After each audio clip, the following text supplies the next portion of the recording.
Book your driving lesson now at dla-driving.co.uk.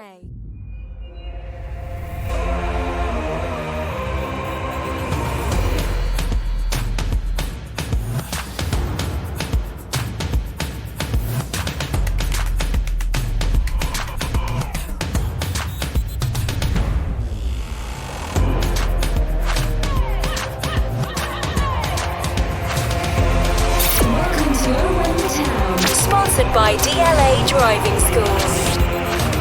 Hello and welcome to Over in the Town. It's another home defeat, but this time one, I can say this wholeheartedly, that should have been totally avoidable. 10-man Plymouth Argyle take all 3 points in a calamitous 3-2 win.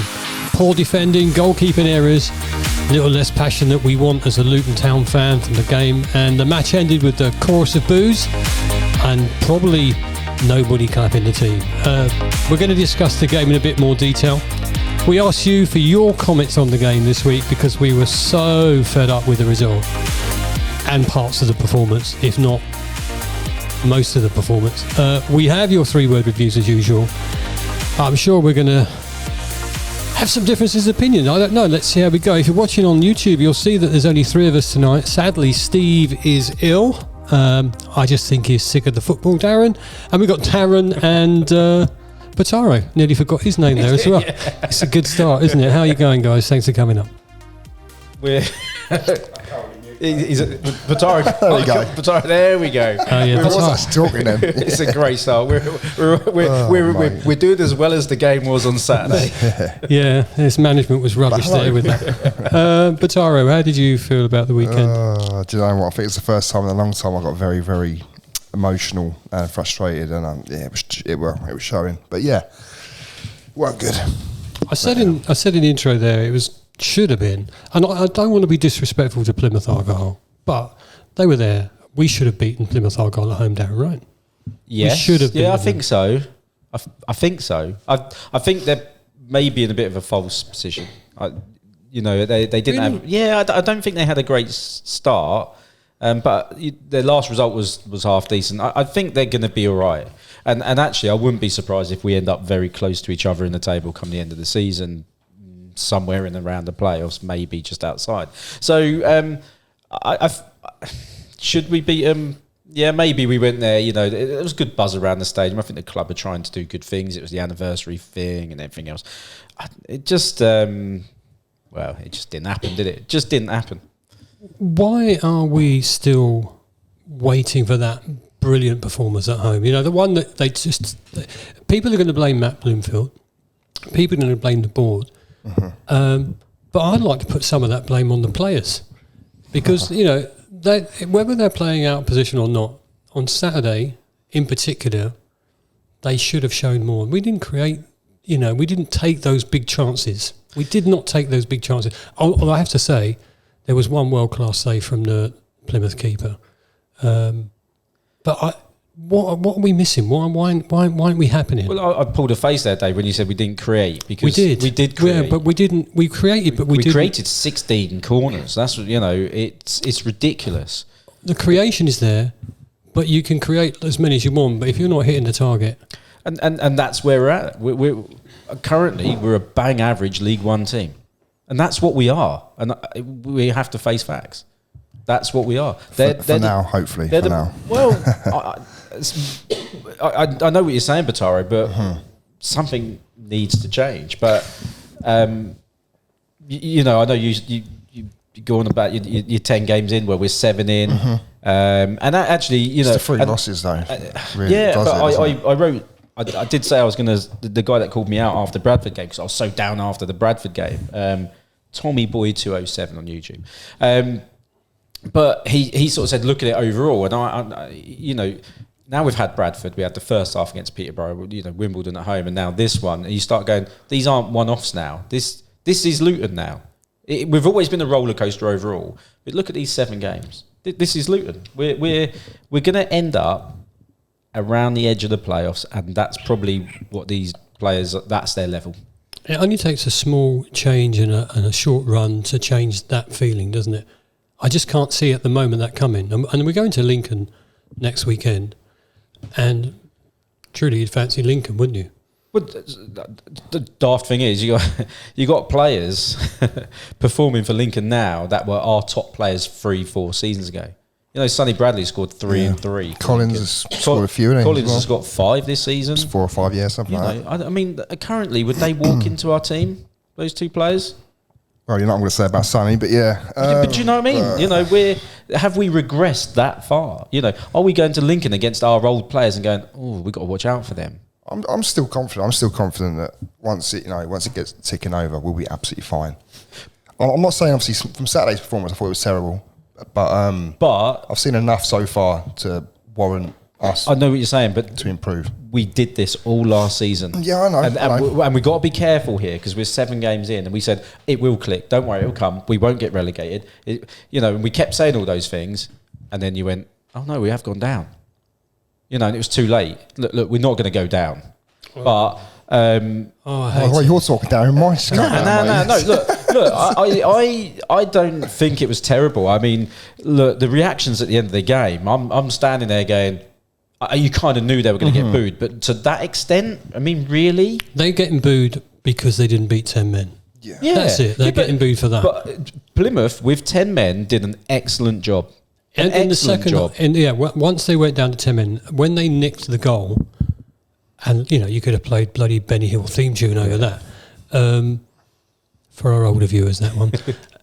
Once they nicked the goal, they were going to do nothing more than what they did: feign injury, lie around, get their team over to their manager as much as they could. 10 men behind the ball as well. We've always known it. I mean, as soon as they got a man sent off, I'll be honest, I sat there and just looked up and just going, oh, bollocks. I would have rather left him on the park. Because the thing is, I can't remember the last time the team went out to 10 men, but I know that every time we have played against 10 men, albeit for a half or however long, it's been pretty... Coventry. Was it Coventry? Yeah. But we've not been great. And it's almost like, okay, you come play at us now, you try and break us down. And like we said the other week, we cannot break teams down. But when you're in that position, you should be peppering the goal with long shots, short shots, everything. You should be hitting all the time. And you're right. And the problem is the stats read great. And you can't, and Bloomfield can't come out and use those in his interview. I think I don't necessarily think he did, but 16 corners. I think, did I hear right? They cleared 79 crosses in the game. Really? 79. Wow. Really? It's phenomenal stats. Absolutely. 79? Is that even possible? Well, yeah, because you can cross it comes out, goes back in, comes out. Yeah. Oh yeah, I know. Thanks on that one. I mean, you can cross the ball in quite quickly in a few seconds, But man. But they defended really, really well. But I'm sure we'll come on to it. But look, if you keep banging your head against the wall, look, the crosses aren't working. Do something different. But we just kept slogging it into the box, hoping a 5'5" and a 5 foot whatever striker is going to do something with it. I think this is where we kind of miss like a Carlton Morris, who's someone who'd try and bully a back 3, back 4, who would try and lean into as the man and hold the ball up. Well, funnily enough, I mean, I'm not his biggest fan, nor this, but he took him off at half time. Yeah, I didn't understand that decision. I mean, was it due to an injury or not? On the way home, I was hoping that he was going to come out and say, look, he was injured or he's carrying something. He didn't. He said it was tactical. And from that point, I went, oh, well, you've lost a little bit of respect. Yeah, there. I mean, he won the penalty as well. I mean, obviously, like we said, we'll get into it, but... Well, before we go any further, if you're watching on YouTube, haven't already, please like and subscribe. It does help us out. And if you're on Spotify, drop over to YouTube and leave us a like and subscribe. It'd be really nice. Here's your 3-word reviews from the weekend's game at Luton Town. Did we get 2? Yeah, Plymouth 3. It's just so depressing. Dwayne says, sadly too predictable. Dale, not good enough. Ricardo, mid-table season.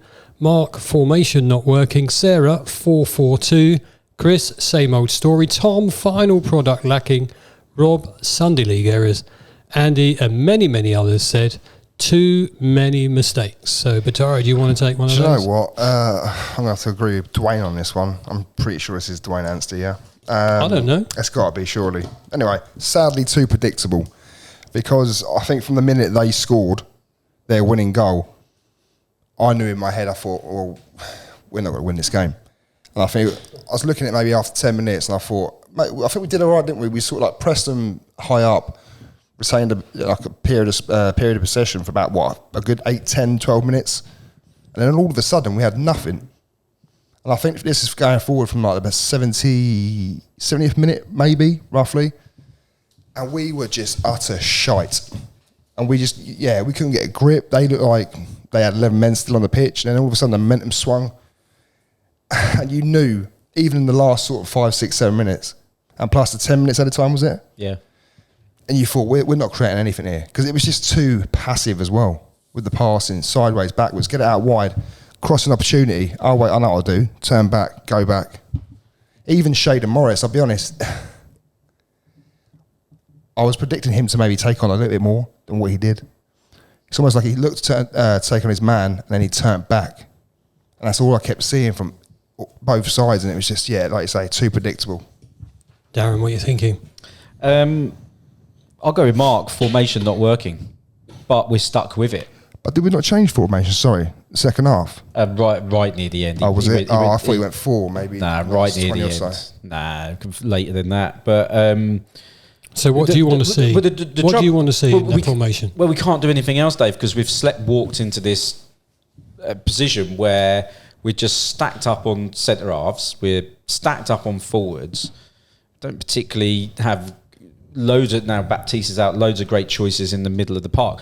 We don't have fullbacks. We've talked about it on the podcast before. The recruitment hasn't been too bad. I don't think the players we brought in, it's been all right, it's been all right. It's not been too bad. It's not been aggressive as we were promised, I don't think, but it's been all right. In terms of numbers, maybe I would say aggression. Obviously, you got to think. I think. But we've only put in a squad of 19 players. I know there's youth players that don't count. Out of 21, is it? 22, maybe. So we could have more players in there. It's just we can't change formation because we don't have the players to change formation. But we'll talk about the first goal. How many times are we going to concede a goal like that? It's just because look, he wants to play these forwards as wing backs. He wants them to be wingers, attackers. And actually, at home, fine, because you were. But then start with Shaden Morris. But he wants them to be attacking, but then they can't do the defensive work. Ali and Kadua. It's not his fault he got done at the back post. He's a winger forward.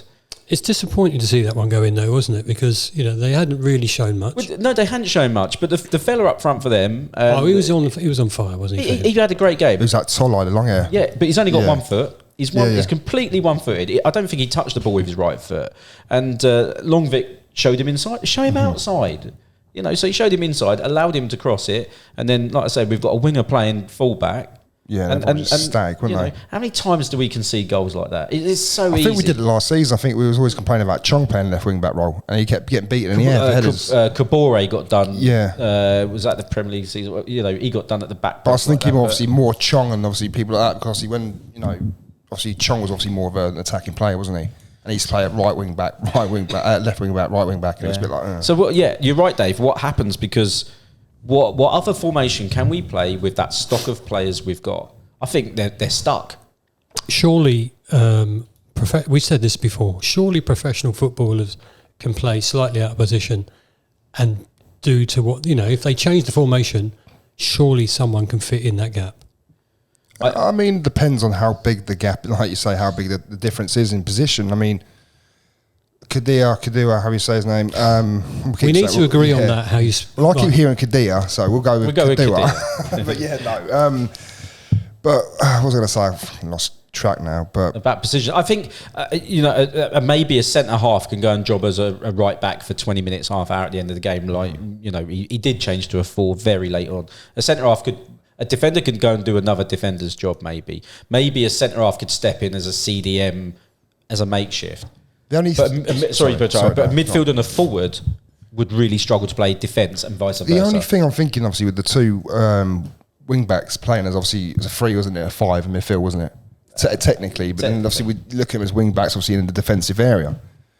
But I did look at I looked at the game back, and if you look at the formation, the 3 actually spread out almost like a 4, but there's like a gap. Then Saville will drop into that gap. It kind of does go to a 4, so I can kind of understand it, but it's just when the ball does get whipped in, like you said, like an early cross or a cross, and obviously back post. I think problem is they just stand and look, because when you have large possession of the game, which I think I don't know, 65%. Well, there you go. So we was a majority possession, big XG, lots of opportunities, no one to convert them, and that's the issue we have, right? Yeah. And what I'm saying about possession is maybe we were a little bit caught napping, maybe too comfortable in possession without really doing anything with it, and all of a sudden we lose possession. It's like, hang on, we'll be fine. We'll get back in a second. Ball goes in. Bit like this, the second goal was that Nelson when he gave the ball away as well. Yeah, but get caught napping. Before we get to that though, we was only behind for 5 minutes, so we get a penalty.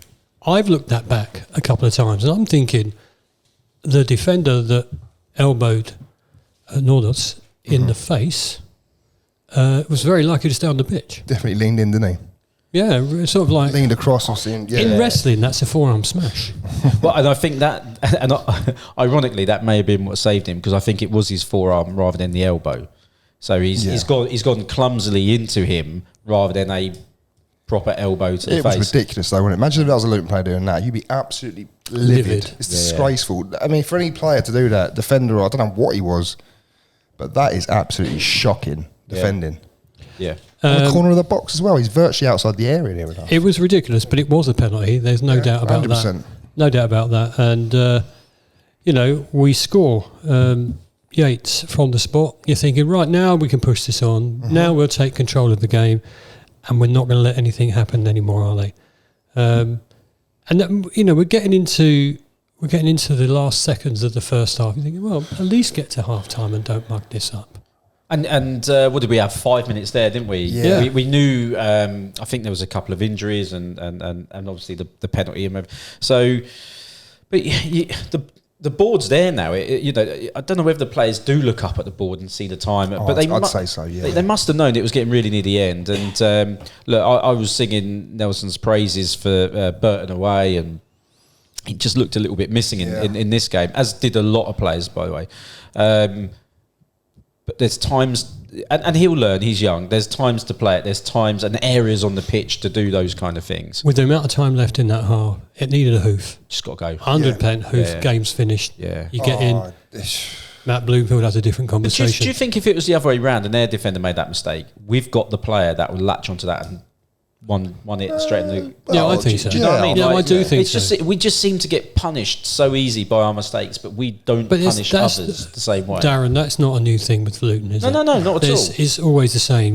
When in the past, when we've been leading towards the end of the game, we sit too deep, we allow a goal to go in, or we need to make that last minute push ahead and we get caught out. But that was just utterly ridiculous from Zach Nelson. I don't know what he was doing. I don't think... It's reminded the other week against Cardiff when Walshy lost the ball, but I think this was a lot worse this time. So, I mean, this was for me was a lot worse to do that, because it's almost like he turned into trouble. He took 2 touches as well. Yeah, given his positioning and the timing of the game. All you got to do, like you say, is play it up the line, go diagonal, just do something with it, and then he turns and then tries to take that extra touch past the defender or whatever. It's like, Yeah. It's a difficult one because, you don't want to knock him too much, but it was a mistake. It was a big error. It led to us conceding at the wrong time.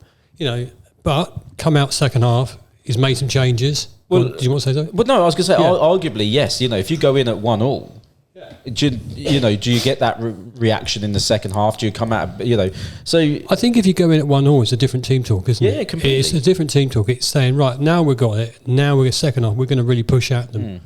But then now we come out second half. We have to push at them to get back that second goal. Yeah, I didn't think there was a problem. I didn't think we weren't going to score a second goal. I thought we were good enough to get a second goal. My mate... Oh, there's one. We can mark it down. My mate Steve. He saw me. He saw it at half time, and he said, "You still get that sense we're going to win this game." Do you know? And it kind of did feel like it could be like that. The subs were warming up at half time. They tend to do it down in the corner where we are, where the old Skeff clock was. And we looked across, and we could see that Naismith had gone in and Wells had gone in. So we were sitting there going, right, we're going to see a change of shape here. Finally, we're going to see something. And then when they all came out and lined up, you went, oh no, it's still that. It's just rejigging. And again, it was like, well, okay, talk to me why Wells has come on instead of Nordos. You know, because at least Nordos was having some joy. Yeah, I didn't understand that at all. I didn't get that. And then you go, well, do you know what? Look, Longvic, he hooked him at Bradford and he explained the yellow card. Different story there. Those fans at Bradford, as you know, Dave, were vying for a red card. Yeah. Longvic, right near the end of the first half, made an absolute unbelievable tackle type block right in front of where the managers sit. He had to make that, because if he didn't, that could have been a red card on its own. He's on the yellow card and he still makes that tackle. The boy's all right. Do you know what I mean? Yeah. If he's taken him off to protect him and he's backing up what he did at Bradford, Bloomfield is going to shoot himself in the foot, because he didn't need to take Longvic off. No. You know, I'm not saying, you know, Naismith coming in, but I didn't think we looked in disarray or whatever. However, Longvic going off, Naismith coming on, the second half, the defence was a comedy of errors. And I'm thinking, if he's now doing this because he's going to take people off on a booking, I don't like it. When you talk about Matt Bloomfield, though, he made the changes, and within 3 minutes of the restart, we were level. So, you know, he made the changes, and we're level. Another penalty. You think it's quite soft, but I'm trying to think what the penalty was for now. a foul. Kadir. He had his arms on him. When the ball crossed in and he was sort of at the back post trying to jump, and he's It's a penalty, though, isn't it? I mean, Come on, boys, it's a penalty, isn't it? If that's a penalty, there's going to be 5 penalties. Look what goes on. Well, there should have been 4 penalties. Even with VAR, I'll have to watch it again. Even with VAR in the Premier Let's have a League, look, hang on. I'm not sure they even give it. Let's have a look. Really? Genuinely, you see so much more grappling and stuff going on in the Premier League, and they just go, "Yeah, it's just one of those things." I am astonished he's given that as a penalty. Look, the ref did his very best to help us try and win that game. Okay, yes, I know we'll come on to it, and we maybe even could have had another penalty and whatever. Or two. But he tried his very best for us, that ref. You know, he sent a player off, he sent a manager off, he's given us 2 penalties, and we still... You know, but that one alone, Dave... You didn't think it was a pen? No, and I'm down the other end, so I don't know. Well, do you know, I've got to be honest, I'm a bit lacklustre with support at the moment at the stadium. And I just think, it's a penalty. Hopefully we score it. I wasn't up there baying for it. But so. the excitement came from, is Yates going to take it, or is he going to give it to someone else? And I think Yates picked the ball up or took it off of Wells. And gave it back to him, yeah. Yeah, it looked like there was a bit of argy-bargy going on, and then he gave it back to him. And you go, nice touch, and it gets Wells off. Yeah, no, I don't think there was any argy-bargy. I wondered whether Yates was worried about he'd already taken one. Well, yeah. But Taro's looking at the replay. Especially when you put it down the middle, Dave. Yeah. Because in the first penalty, yeah, and that was quite savable, wasn't it? It was, but the keeper went so early. It was he gave it to him. But then when you've gone down the middle of the first one, you can't do that again for the second one. And it's like, so the keeper's going to dive. I think it was a good move to give it to someone else. Yeah. I think he struck it better. That was a good penalty. Yeah, a good penalty. Good penalty. Did you think it was a penalty? No. I just watched it back. But it's a penalty, though. He gave it, so it's a penalty. I mean, look, it just looks like Kadir tries to sort of like, I don't know, jump. It's almost like he just holds his ground with his arm there. That's what it looks like. Generally. But well done to, obviously, Kadir, who's, made the most of that. So well done him. Generally, we couldn't have asked for a better start to the second half. No, because we score a goal. It eradicates what happened at the end of the first half. Absolutely. And you think, right, now... It's a 40-minute game. Now push on. Yeah. And then 2 minutes later, the sending off. Yeah. For me, 2-footed. In the ground. It's a red. In the ground, I was out of my chair. Yeah. I'm probably watching it back. But in the ground, you get that sense, don't you? And it looked like a red card challenge. Yeah, I mean, like I say, on the day, 100% watching it back. But yeah, look, it's one of those ones that could go either way, realistically. He went in hard, didn't he? So yeah.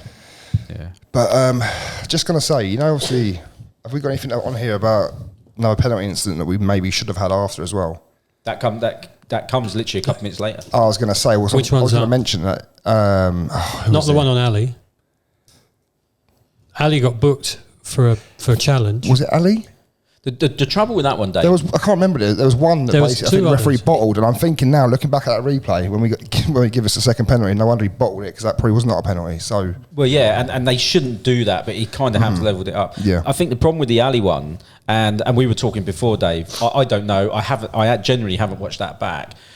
You're down that end, so it's hard to tell. But it came so soon after penalty, red card, and then the alley thing. I think it was within 5 minutes, probably. Yeah, so he wouldn't want to give it. But I felt at the time, why would Ali dive? He had possession of the ball. Yeah. Did he cut back in? Yeah, but he had possession of the ball. Why would he dive? I think there is contact. Watching back on the replay. I was going to say, he clips it. He does definitely clip his ankle or the top of his ankle or something. I think on the TV they called it. He's just been taken out. Sky Sports, I think, said he's just been taken out. Yeah, there's no way that's not a penalty, and the ref just said, and he booked him for a dive. Yeah, which is ridiculous. It's if he's not going to give a penalty because he doesn't think it's a foul, it's not a dive. But that's from what you guys are saying and everything. I saw it from 100 yards away. 72 minutes in, and Tom Cleverley gets sent off by the referee for being an ex-Watford, hopefully, but. But this was strange timing. So I had my youngest son, me, and he wanted to go to the toilet just for half time. So I didn't realise Cleverley got booked in the first half, apparently. Yeah. Yeah, so I missed that because I had to go to the toilet. Well, my son had to go to the toilet. So I'm not sure whether it was a straight red or a second yellow. But it came at the time of this daft corner from the shot from their half, didn't it? It was just before that, wasn't it? I thought it was that time. No, they hadn't scored, but when he was walking off, they hadn't scored. No. So the corner came, and then that's when he got sent off. So the ref... We had to wait an age for him to get around the bloody pitch. Exactly. We had to wait probably 3 or 4 minutes for him to put his coat on and get off around the pitch while we're waiting for them to take that corner, and look what came from the corner. Well, let's talk about the corner, actually, because, as much as we've bigged up our new goalkeeper, I think he's been quite good up until now. Better than that. I think he's been better than that. Yeah, okay. But he only had to leave it. What made him try and get it? Did he think it had taken a deflection? Did he think... No, so why is he not just letting that run past his post? I can't work out what he's even trying to do. It's almost like he looked at it and he thought, I'll let it go. And then all of a sudden, the last second, he decided to put his hands or his body down. He either doubted his position or doubted something, didn't he? And it was bizarre. You wouldn't see that on Sunday League. Well, you might see it on Sunday League. That's what it was. It was Sunday League goalkeeping. It was shit. Yeah. Proper. But, I remember straight away, he's made a touch on that. All of a sudden, gets the corner. I go, yeah. I was laughing. I imagine they score from But this. I think you said Pataro right at the beginning of the season when we signed him, and because of his style of play, all right, this is a bit different, but because he plays that sort of sweeper keeper, he's going to pick up yellow cards for to wipe it out the striker and things like that. But and I think you need to be a bit erratic to be a goalie, but.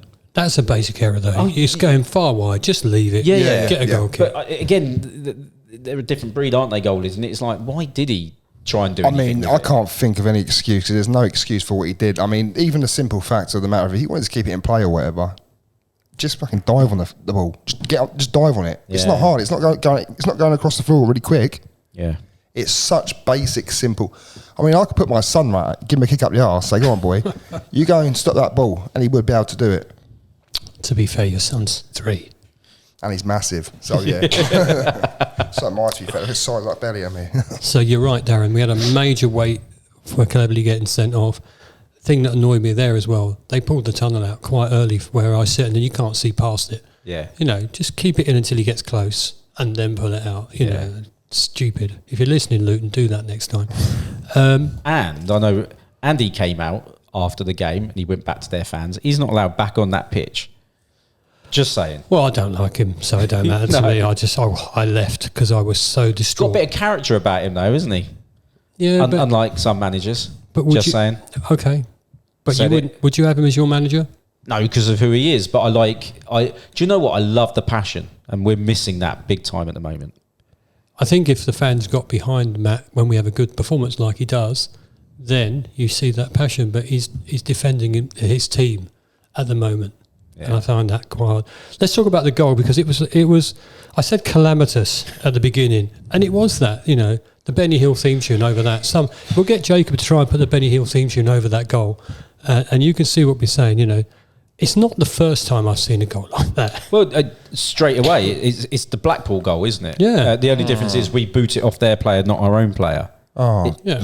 I mean, that was the most. I'm trying to think. Was it the most heartbreaking goal I've seen us concede? I don't know. I'm thinking off the top of my head, but I remember how I felt when that Blackpool went. Because we done so well that night, and we were fine. We were going to then beat them and get the win, but that didn't happen. And on Saturday, it just bounced around. And then was it Jordan Clark? Did he try and just the guy that scored? What was his name? Ibrahim. He had no idea that it hit him. He had his back to the goal. I mean, it hit the back of his shoulder, didn't it? Yeah. It just looped in the top corner away, and you're thinking, what the... I mean, it came from, was it Galloway who had the ball on the left, obviously ex-Luton as well. Yeah. Puts it across the goal and whatever, and then obviously Keeley just slaps it down. But it hit Makosso in the chest, didn't it? Oh, I can't remember Yeah, now so I how think it happened. I'm pretty certain it hit Makosso in the... Because he reacted tried to to it, turn. yeah. So actually, I don't know whether that was going in, but Keeley had to do something. Oh, yeah, it was on, I'm pretty sure it was on target. Yeah, so he had to do something. But it's then what the happened clearance. next. Like, Why is Clark even trying to clear that? I genuinely don't know. Why is Keeley not just shouting, leave it or jump on it? No one was near it. Regardless, I mean, you're not going to see anything like that for a long time at Kenilworth Road, are we? No one was near it. Keeley could have just got up and mental. picked the ball up. What is Clark trying to do? I guess we were saying about Zach Nelson clearing it at the end of the first. Clark's experienced enough. Have a bit of composure. Just look up. Someone give him a shout. Do anything but that. I think it was just everything was just going wrong, wasn't it, Saturday? Hopefully that's every single mistake for this season, because I think it was 3 mistakes for 3 goals, and it was like, Do you think also that when you're playing 10 men, that when you haven't broken them down and you try, but you've been playing for 10 men from a very early start in that second half, you're getting a bit frustrated, I don't want to use the word embarrassed, but you know what I'm trying to say. I'm frustrated that we're not winning. We should be winning. We should have the advantage. We should be making much better use of that 10 men advantage. Yeah, but the main thing is just don't concede a stupid goal. I mean, look, all 3 goals were our own fault. No one would ever think that the third goal, when it hit obviously their player Ibrahim or wherever it was and went in, you could not have written that. I mean, you could have. What are the odds on that? Like 1,000,000 to 1 for that sort of stuff to happen, or maybe not 1,000,000 to 1, maybe like 100,000 to 1 or something. Because, like you said, that happens very rarely in football. And unfortunately, because the thing is, like you say, he's cleared the ball, but has he really done anything wrong by trying to clear the ball? That's what I'm trying to work out. But there are other alternatives. That's what we're saying. There was a lot of other alternatives than that. I mean, I can't remember the top of my head, but it was panic stations, and I'm sure Steve will listen to this back, and I think there's an element in what he said last time round. We were sat here at transfer deadline day, and McGuinness going. And he said, this is going to cost us. This is the first game since then. And not having a McGuinness in there may be costing us. So Steve, he made a very good point. They just looked at... Look, we've been the stingiest defence in the first 6 games of the season. We're very hard to score against. And then we just look like a Sunday league. Wow. Yeah, I don't know what was going on, to be fair, Saturday. We need a... You think Naismith should be that? Like when he was on loan at the end of last season, he was that man. But if for some reason it's not there this season, it's really bizarre. But maybe it's dog's ear or something. We want that passion from our players, really, don't we? Sorry, everyone. I'm not very well. You might notice. I don't know. We want that passion from our players. I beg what? I said in the head. Sorry, Dave. Carry on, mate. Sorry. We've always said on this podcast, and from a long, long time ago, from when we first started up, if you're going to lose to a brilliant goal. Yeah. And we've lost again to a goal that was totally... you can't sum it up. You literally can't sum it up. I think it was a brilliant goal anyway, that third goal. No, you didn't. Yeah, I did.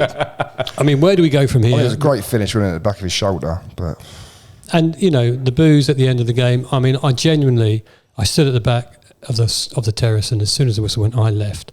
I wasn't going to clap them off. No. But I wasn't going to stand there and boo. No. However, you pay your money, you have the right to express your feelings, and I think it was more frustration that we should have won. Not because it wasn't horrendous, but we should have won the game. Yeah. At worst, you come away drawing 2-2, and you go, okay, we've taken a point, should have won, but we've got the point. Move on. It's just the fact, like you say, like how we've lost as well. Yeah, that's the what way. it is. Do you think It wasn't the worst performance? No, but it's how we've lost. Do you think there's anything in that walking around because they don't even walk around the pitch now? They barely go around the Why would you circle. walk around the pitch if no one's clapping you? I Why think- would you want to do that and put yourself through No, that? 100%. And has that time gone now? You know, under John Steele and Nathan Jones, obviously when managers come in, they're probably told this is what we do at this club. But that cannot do those players any favours. And the fans, actually, I almost cringed for the players because there's grown men, and again, they're entitled to their opinion. I think there's grown men acting like children, Shouting abuse. You're not fit to wear the shirt and whatever. Look, it's our Saturday afternoons out. It's our Tuesday nights out. Do what you got to do, but just remember you're a grown man shouting at another grown man. Well, they're not even that sometimes. They're young. They're young lads. You know, so that's a bit much. It wasn't terrible. It's the level of abuse you hear some people coming out with. That's the thing that gets me. You can have obviously you say like, "Come on, guys, what happened?" kind of thing, but it's when I can say I've seen it. I'd say more so at away games in the past. And there's been like, you know, like say older men and whatever else, effing this, effing that, you're this, you're that, giving it all that. And you're thinking, Christ. I think a lot of that is you have a big passion for your team over a long, long time. Yeah, but there's having passion and there's having no brain as well. There's also the other elements of alcohol and everything else going on, and frustration. And you're you know, we say this all the time as well. The only passionate people at our football club are our fans. Yeah. And you once you've chosen your team, that's it. You can't choose another one. But like a player goes. You can sit there and you can like, you know, sit there and go, oh, it's not good enough, useless, this and that, fine. But it's when you start getting personal with it though. Yeah. Like you say, 'cause I have seen a few people, and it's been quite personally directed at certain people at the club. It shouldn't be that. But that's what I'm saying. Why? Do you now just call it and just say, look, that's done? You know, there's hardly anyone left in the ground by the time they come round now. You know, do you just knock that on the head now? That's because if they have a fantastic performance, no. Because they deserve to be told when they're good, and they deserve possibly to be told when they're not so good. Yeah, that was unusual from me, wasn't it? Let's be fair. Absolutely shut me up on my... It was almost like school teacher. So that was no, Dave, I think, look, we all pay our money. Sorry, we all pay our money. So you're entitled, like we say, everyone's entitled to an opinion. You're right, Bataro, don't get too personal over it. Yeah. But, you know, you've got to tell the team how you're feeling. And we've had this losing feeling for a long time, and I thought this season would be a little bit better. However, it's still early days, so let's see where we end up. I mean, losing was a disaster. 5 wins in a row. 5 wins in a row now, boys. Well, I hope you're right, because our next 4 games are all away. 5 games, well, except for one. Actually, 4 out of our next 5 games are away. One of those in the stupid trophy, so we can discount that. We asked you guys about how did you rate Saturday's performance as a whole? Kev says it's really deflating. First half could be worse, but there were no clear strategy stroke game plans other than general pinging aimless crosses into the box and little else. No urgency or creativity. We looked really poor after the sending off. Can't remember the last time we took advantage of playing against 10 men. Yeah, that's what we were saying earlier. Chris says Saturday was really frustrating as we didn't do the basics well enough. We did create, but the final ball generally poor, and we didn't test a dodgy keeper enough. I think it was 22 shots and he only meant to make 5 saves. I have to say one of those was world class. Gave the ball away in risky areas. Clearances didn't remove danger. And against 10 men, with 2 penalties given our way, we have to win that game. Andy says very poor, 3 mistakes at the back and we were punished. Felt like last season all over again. We had a severe lack of quality, but the ref did all he could to help us. Yeah. We have to stop playing 3 at the back at home. Up the Luton says, never looked like scoring from open play. We had possession for possession's sake, something Matt said wouldn't happen. I can accept the poor football if we grind out results, but we didn't look like winning despite having the extra man. And finally, Scott said, in terms of performance, I don't think it was too bad, but some individual errors cost us. And as for the system, things need to change, otherwise we'll be mid-table at best. I don't think we can argue many of those points off, could we? There you go. And the playing at the 3 at the back, we call it 5 at the back, the 3 at the back, and like Andy's saying, you know, we're at home. We should be one of the strongest teams in the league. Even when they went down to 10, he didn't even change it. He stayed the same. Look, their lad up front with the left foot. He did cause a few problems, but come on. We don't need 3 at the back against his one. And we've got to be more front-footed attacking, flair, whatever it is. Do you know what I mean? Like, it needs to suit what we're trying to achieve. I want to see more overlaps as well out wide. With the strikers. Oh, hello. Let there be light. It's back. Let there be light. Maybe there's a sign. You want to see the overlaps. But so what do you mean, Butchar? Where are we going to get the overlaps? Well, I'm just thinking. I know it's gonna, well, you can't overlap because you're not playing a winger. The overlap is a defender. I know what you're saying, but obviously sometimes the actual the strikers do drop in like a number 10 position. Sometimes I want to see sort of like the striker go a bit wider. I know it sounds ridiculous because I feel like it's a bit too flat sometimes. You're probably going to look at me and go, "What the hell are you talking about?" But there's been times where the striker's gone, say like Wells or Jerry Yates. They've sort of gone, rather than be like that, they've then gone to to hold up play, to interchange while the other one goes in there into that position. The ball's that hit. Right. Do you know what I'm saying? For audio, it's not great. It's not great. No, but then what I want to see the striker and the winger. I want to see like more movement. I want to see more rotation.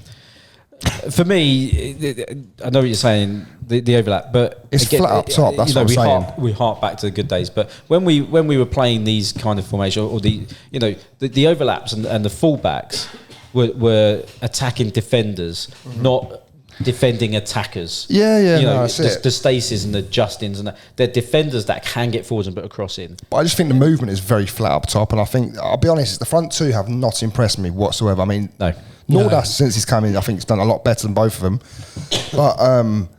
But those two up top, it's just so flat. I mean, Yates is so slow.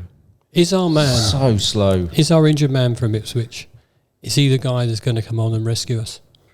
Well, who knows? I mean, he has to be. He needs to be, because if he put himself about more anyway. If he turns out the same as Wells, Yates, and Nordos, we will be mid-table.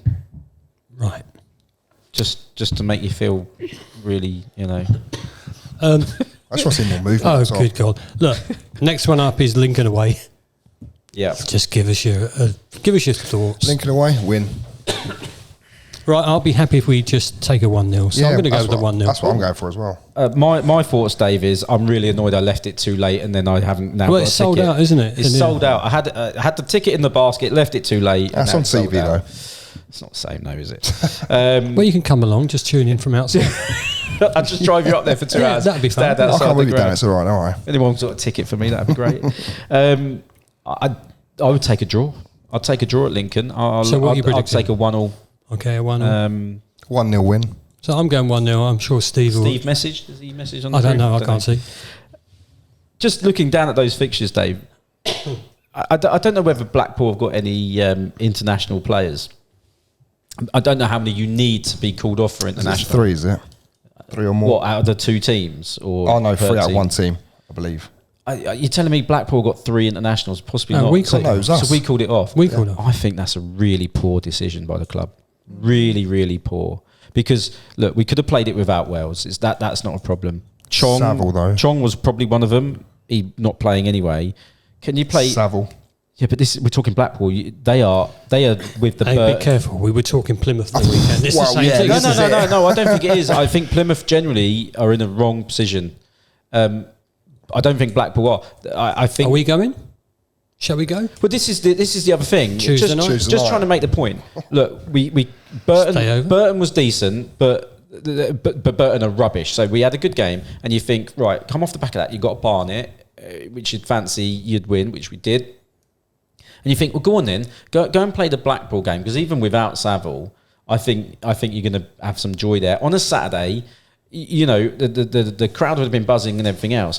To not play that and keep the momentum going, do you know what I mean? Like with that winning habit. So we've had almost some of those first teams have had 2 weeks off and you know, some 10 days or whatever to get ready for that game on Saturday. I just think it's a bizarre one to call that off, to then have to go up there on a Tuesday night. I mean, I hear the whole thing about the Tuesday night. The only thing I'm thinking is, right, so if you, obviously, you know, the game gets postponed, I take it it's us that calls it off. I don't know if we have it. Yeah, so, and then you look at it and you go, well, we've got 3-4 weeks now before we play them. Yes, like I said about the Tuesday night, it's not ideal for travelling. But there again, you have certain players coming back from injury, more minutes in the legs in the meantime. And by this point, so like you're saying, there's 3 players out on international duty, Wells, Saville, and who's the other one? Chong, also in Nakamba as well. Obviously, you know, he hasn't played. I mean, anyway, I rest my case. But then, out of the 4 of them, how many minutes are you going to get? You're going to get Saville probably playing 90. Yes, The rest, 2 of them certainly won't feature. 1 may feature for a few minutes. Wells, obviously, you obviously got Wells as well. I can't believe they didn't play the game. But then there again, obviously, you play that game. You were without. When was the Blackpool game scheduled for? The week before, wasn't it? Yeah, the international break. But then you would have been out without Mads Anderson, another one, centre half, because he's only just coming back. He was back in training, I think, by that point. He wouldn't have been match ready. Who else was there? There was another player out as well, wasn't there? It was just in my head. Hang on a minute. Take your time. Yeah, I'll take a... Anyway, but regardless, I mean, it's... you're looking at maybe another player or 2 coming back in the next 3 or 4 weeks, and you look at it and go, okay, then gives them time. Well, but also where it's been slotted in, you know, Doncaster are okay, but then you're going off to Stevenage a few days later. As much as we hate to say it, they're doing all right. Yeah, I hate Stevenage. I've always hated Stevenage. I've hated them for a long, long time, and I don't like going there. Do have a ticket. So I'm hoping that when we go there, you know what, they're going to sell out 1,300 seats. It's going to sell out. Their average crowd is like 3,500. Why aren't they giving us more? That's what I would say, you know. Just shovel them all down the side a bit, or give us the opposite goal, because it's never full, that place, never full. But that will be a challenge, won't it? Lincoln, Doncaster, Blackpool, Stevenage. You know, we need a bit of a run. We need a bit of a not losing run. That's what we need. 5 or 6 points out of that for me. Well, look, let's finish on something a little bit more nice. 120 years at Kenilworth Road. I mean, the video screen showed you lots of stuff. Oh, sorry, Mengi was the other one I was trying to think of as well. Sorry. Mengi. Yeah. Yeah, but the video screens showing you history of the ground and stuff like that. Local mosque outside celebrating Kenilworth Road's 120th birthday. Brilliant. Well, thank you for that. And he said with Plymouth being the first to be played at Kenilworth Road on the 4th of September 1905. And I didn't know that. So if that's true, Jacob, by the way, we have to acknowledge that producer Jacob is Jacob. Hello, Jacob. Yeah. We'll be sacked if Plymouth beat us again. Okay, end of story. Oh, yeah, he's a Plymouth fan. I keep forgetting about that. Oh, you know, he's from Plymouth, but he's a Luton fan, really. I think we've just about got to the end of this. Thanks for listening. Thanks for staying to all the end. Sad Steve wasn't here because on Saturday after the game he was fuming, but he had a big opinion to give. So Steve, sorry you couldn't make it, but if you got this far, thanks for listening. Thanks for watching, and we'll see you all again after the Lincoln game. Thanks for going. Thank you. Cheers.